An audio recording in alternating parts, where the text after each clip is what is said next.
دلته خانزیب شهید شو. هلته کې چې کوم دی یو ډمه هغه مړه شوه، د هغې خبر وګورئ په زرګونو کسانو چې کوم دی بار بار راواغستو، بار بار یې په هغې باندې خبرې وکړې، خو خانزیب مولانا صاحب چې کوم دی شهید شو، د امن دپاره راوتی و، د هغه باره کې څوک هم خبرې نه کوي. په انډیا کې خو هم زه نیم، په برما کې خو هم زه نیم، په فلسطین کې خو هم زه نیمه، اسرائیل مې هم نه وژني نو لکه څوک مې وژني. زما د دې لوی ستر مبارز قاتل څوک دی؟ بیا د دې انکوایري ولې نه کیږي؟ بیا د ده کیمرې ولې غیبیږي؟ بیا د ده قاتلان ګرفتاریږي ولې نه؟ نو زما د پښتون مبارز وینه دومره ارزانه شوه. باچا صاحب سره یو دوه خبرې کوو. اول خو ډیره مننه باچا صاحب، قیمتي وخت هم راکړه، یو جهان مننه. بل څه وایې په دې باره کې؟ صافي جانه الله دې ژوندی ګړندی لره، هر کله راشي. یار زما پښتونخوا ټوله په وینو ککړه ده. زه چې خپله د کوم کلي پیداوار یم، زما اجمل بابا به وي نه مو ځان تور کړو، نه مو سپین پاتې شو، نه د دنیا شو، نه د دین پاتې شو. نو نه زه مسلمان شم، نه پاکستانی شم، او نه ښه پښتون شم.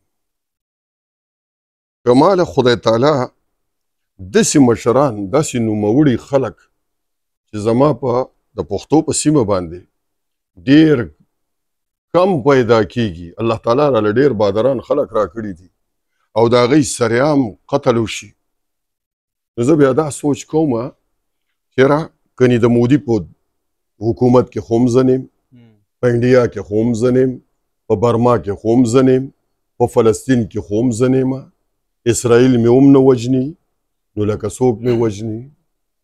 زما د دې لوی ستر مبارز قاتل څوک دی؟ بیا د دې انکوایري ولې نه کیږي؟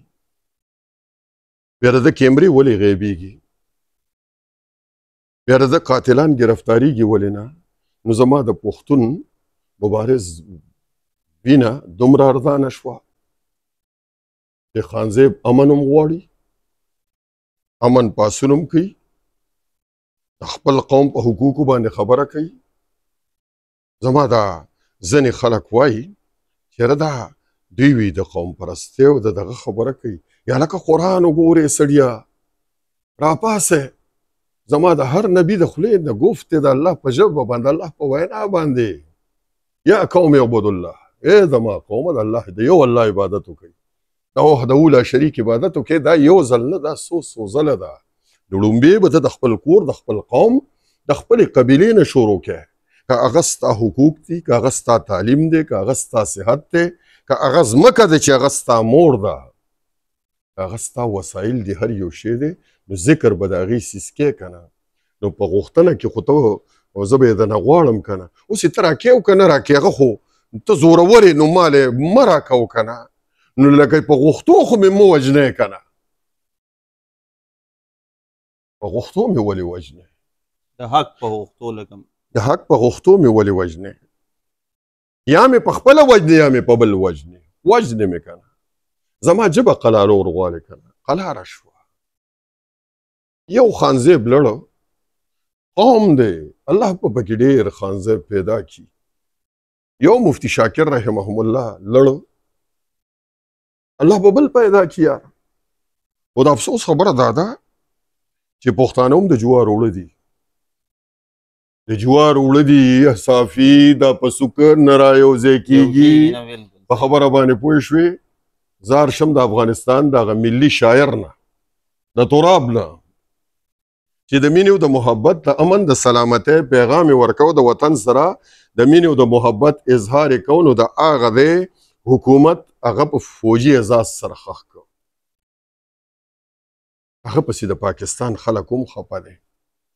د هغه وینا په ټیک ټاک کې د ځان سره کوي ټپې او چاربیتې نه وایي څوک. زما هغه خلک هغه لاړه شهیدان شو، الله دې د هغوی وینه زما د ملک د امن د سلامتۍ د خاورې دپاره قبوله کړي، او د غیرت هغه سړي کا چې کوم زما په پښتون قوم کې مړه ده الله دې را زرغون کړي. زه به بس دغه ووایم درته، نور دله سم نشم ویلی. ځکه که چېرې زه دا ویم چې د دوی قاتلان دې معلوم شي، نو د چا معلوم شوي دي؟ د بېنظیري صاحب دې معلوم که، د نور لوی لوی خلک لاړه د هغوی دې معلوم که، سره د دې چې هغوی حکومتونه هم خپل راله په قلار شه نه معلومیږي دا څیزونه. هغه په خپل ځای باندې دي، هغه خپل مرام ته ورسېده، د هغوی چې کوم جدوجهد هغه خپل ځای له ورسېده. نو بیا به درله ووایم چې نه مو ځان تور کو نه موږ سپین پاتې شو. زار شم د اجمل بابا نه د دنیا شو نه د دین پاتې شو.